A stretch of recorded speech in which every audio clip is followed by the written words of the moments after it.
Salam, kita berdoa. Damai sejahtera yang melampaui setiap akal dan pikiran manusia. Itulah yang menghidupkan saudara-saudara.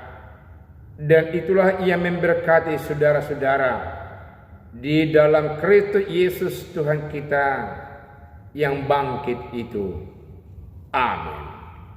Firman Tuhan buat kita di minggu peringatan kepada orang-orang yang telah meninggal pada hari ini terambil dari Mazmur pasal 90 ayat 1 sampai ayat yang ke-12. Dikatakan firman Tuhan demikian. Allah tempat perlindungan yang kekal. Doa Musa, abdi Allah. Tuhan, Engkaulah tempat perteduhan kami turun-temurun. Sebelum gunung-gunung dilahirkan dan bumi dan dunia diperanakan, bahkan dari selama-lamanya sampai selama-lamanya, Engkaulah Allah. Engkau mengembalikan manusia kepada debu dan berkata, kembalilah hai anak-anak manusia, sebab di matamu 1000 tahun sama seperti hari kemarin apabila berlalu, atau seperti suatu giliran jaga di waktu malam. Engkau menghanyutkan manusia, mereka seperti mimpi, seperti rumput yang bertumbuh di waktu pagi, berkembang dan bertumbuh di waktu petang, lisut dan layu. Sungguh kami habis lenyap karena murkamu, dan karena kehangatan amarahmu kami terkejut.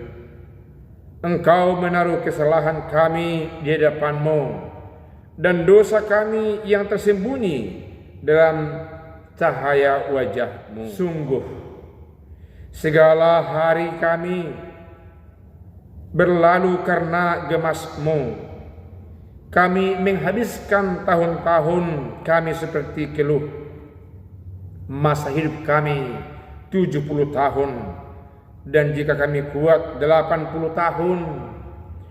Dan kebanggaannya adalah kesukaran dan penderitaan, sebab berlalunya buru-buru dan kami melayang lenyap.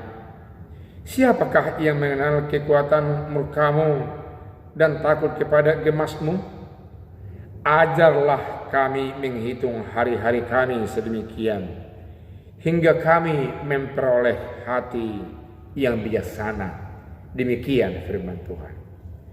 Saudaraku yang kekasih, firman Tuhan dalam Mazmur ini dikatakan oleh para teolog bentuknya berbentuk lamentation community, berbentuk ratapan komunal, berbentuk tangisan ratapan berjamaah, atau ratapan secara bersama-sama. Pertanyaannya, mengapa mereka meratap? Siapa yang meratap? Mereka adalah bangsa Israel, meratapi kehidupannya, di mana mereka merasakan bahwa Allah meninggalkan mereka, bahwa Allah memutuskan keputusan yang tidak cocok di hati dan pikiran mereka, karena mereka jatuh dalam penderitaan yang berkepanjangan. Di judul kita lihat doa Musa.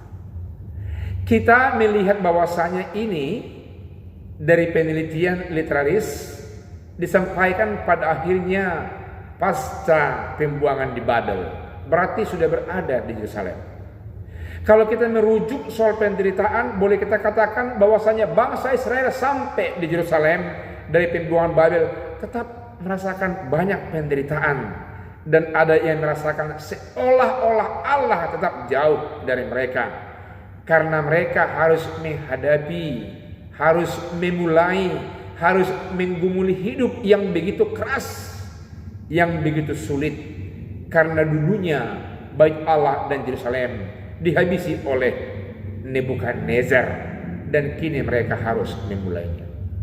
Penderitaan ini sama dengan ketika mereka melihat bahwasanya dulu juga nenek moyang mereka Musa terbuang dalam penindasan di Mesir dan mengalami kesulitan untuk bertemu satu dengan yang lain. Dan setelah mereka berkembang, sangat sulit kehidupan mereka antara orang Ibrani yang selalu didiskriminasi di tengah-tengah masyarakat yang ada di Mesir. Bertumbuh berkembang, Allah memanggil mereka keluar dari Mesir. Itu pun mengalami kesulitan yang luar biasa, mengalami problema yang berkepanjangan, sampai antar tempat ke tempat mereka harus berkemah, mereka dikecam, mereka diburu, mereka menghadapi lawan-lawan yang luar biasa. Untung Allah tetap mengasihi mereka, memperkenalkan dirinya di Mesir dan memilih bangsa Israel menjadi bangsa Allah. Dan Allah Yahweh adalah Allah yang hidup, Allah yang penuh kasih, Allah yang maha kuasa, pencipta langit dan bumi, dan Allah penolong terhadap bangsa Israel. Itulah yang mereka akui di dalam ratapan ini, mulai ayat 1 dengan ayat yang kedua. Allah mereka akui Allah yang setia menolong umatnya, menolong generasi antar generasi, dari tempat yang satu ke tempat yang lain. Walaupun di tempat yang satu mengalami penderitaan yang sungguh luar biasa, demikian juga tempat yang lain, tapi Allah Yahweh itu tetap setia menyertai mereka. Bukankah pengalaman Bapak Ibu juga demikian? Dari tahun ke tahun, pergumulan ekonomi, politik dengan yang lain seolah-olah menjepit kehidupan kita, namun tetap kita eksis, bisa keluar dari pergumulan panjang itu dan merasakan dan mengakui Allah dalam nama Yesus lewat Roh Kudus-Nya yang hadir, membimbing, menyertai, membawa keluar dari pergumulan itu sendiri. Di ayat berikutnya, di ayat 3 dengan ayat yang ke-6, di sana diperlihatkan bentuk ratapan mereka itu bentuk ekspresi komunal terhadap Allah. Mereka mengatakan bahwasanya kami manusia adalah manusia yang fana, sementara adalah Allah yang kekal. Kami akan mati dan kembali kepada debu, tapi Allah tetap kekal adanya. Oleh karena itu Allah dalam nama Yesus lewat bimbingan Roh Kudus-Nya tetap harus dipermuliakan, tetap harus dipuji, dibesarkan, tetap harus diimani, berkarya sepanjang zaman di semua tempat dalam hidup saudara-saudara dan saya. Itu yang kita lihat di dalam ayat yang ke-3 sampai ayat yang ke-6. Dikatakan bahwasanya hari-hari kita, bulan-bulan kita, tahun-tahun kita sampai 1000 tahun, 1 milenial, tapi itu baru 1 hari buat Allah. Karena itu kita harus sadar bahwa antara kita manusia dengan Allah begitu jauh jurang pemisahnya, diakibatkan oleh karena dosa-dosa yang merajalela, oleh karena kedagingan yang lemah yang selalu cenderung mencari penguatan dari dunia ini, cenderung mencari penguatan dari sesama manusia, mencari penguatan dari lingkungan ciptaan Allah, dan selalu menghindari Allah. Padahal Allah adalah Allah yang perkasa, Allah yang hidup, Allah yang agung, Allah yang selama-lamanya, yang mengatasi waktu, yang memberikan waktu, Allah yang tidak mau hidup diatur oleh waktu, karena Dia pemberi waktu, karena Dia mengatasi waktu, karena Dia sungguh-sungguh pencipta segalanya di tengah-tengah kehidupan umat manusia. Sementara manusia diilusikan oleh ratapan ini, bagaikan bunga yang berkembang di pagi hari, tapi sebentar saja di sore hari lisut, mengerut, bahkan layu, karena hidupnya di tengah-tengah kepanasan padang gurun. Karena kita mengetahui di Palestina suasana begitu panas oleh karena udara yang menguap muncul dari padang pasir itu membuat suasana menjadi panas. Demikian murka Allah yang senantiasa mengecam umat manusia karena keberdosaannya, sehingga mereka tertekan ketakutan, dalam kegelisahan, dalam keresahan, dan senantiasa itu yang senantiasa tertancap mempengaruhi cara berpikir, cara berbicara, cara memandang, cara berkehidupan. Sehingga dalam ayat yang ke-7 sampai ayat yang ke-11 itu tercermin dari kesaksian pemazmur dalam bentuk ratapan, lamentation komunal. Ratapan komunal, ratapan berjamaah, ratapan bersama ini, mereka melihat bahwasanya karena dosa-dosa di tengah-tengah dunia ini, kelemahan daging ini yang cenderung tidak mampu mengikuti Allah Bapa di sorga, membuat manusia selalu berkeluh kesah, selalu mengeluh dan mengeluh, selalu merasa tidak mampu, yang berakibat kepada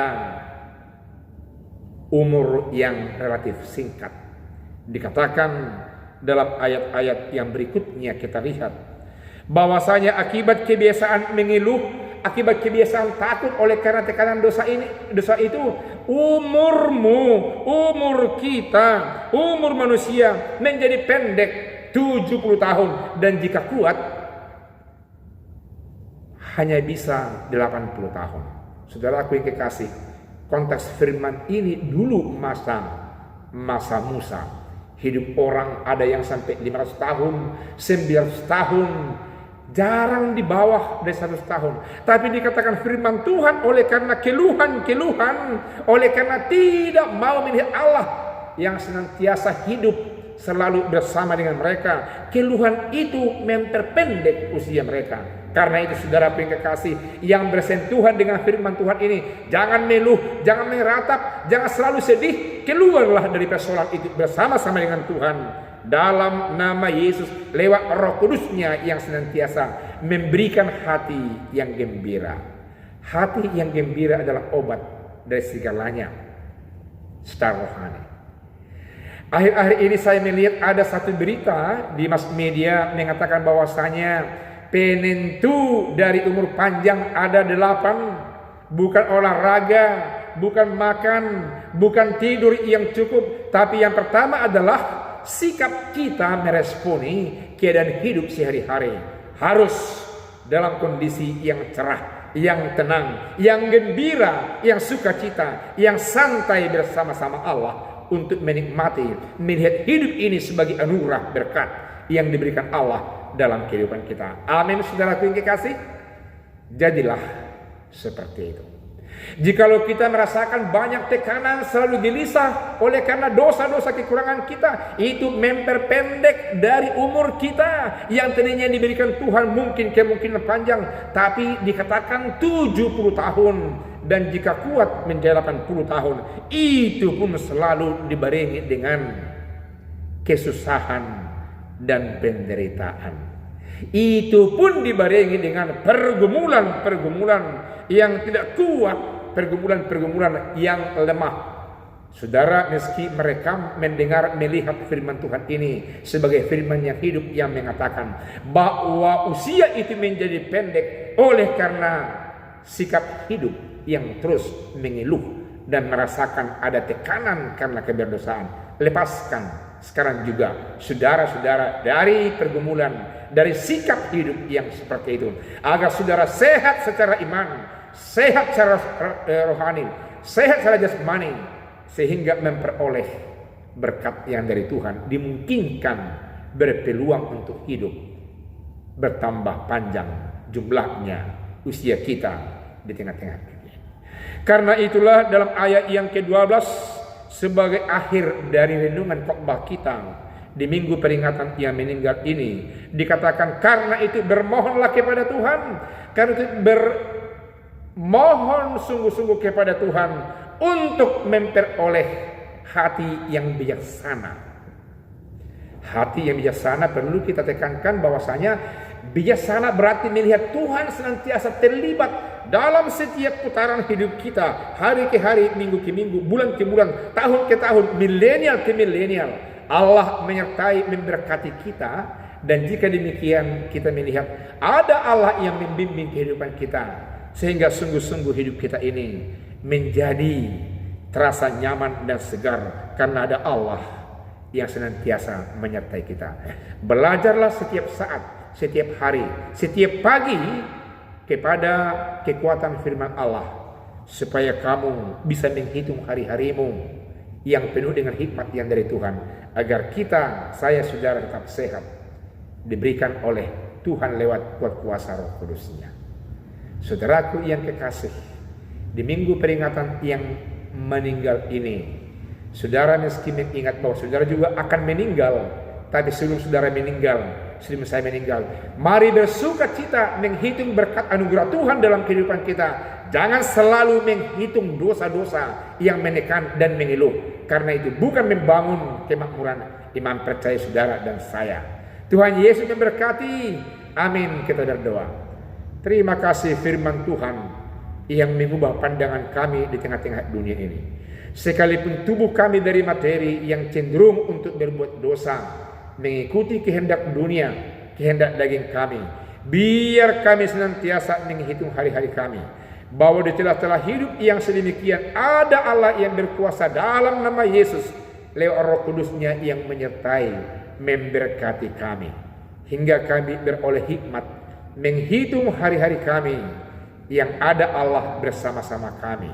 Keluhan tinggal, rasa takut jauh, gelisah menyisih, berani dan bersemangat, sejahtera dan penuh dengan pengharapan bersama Allah yang hadir bersama kami lewat kuasa Roh Kudus-Nya, memberikan kami umur panjang, menguatkan kami. Dalam nama Yesus kami berdoa dan bermohon kepadamu ya Tuhan. Amin.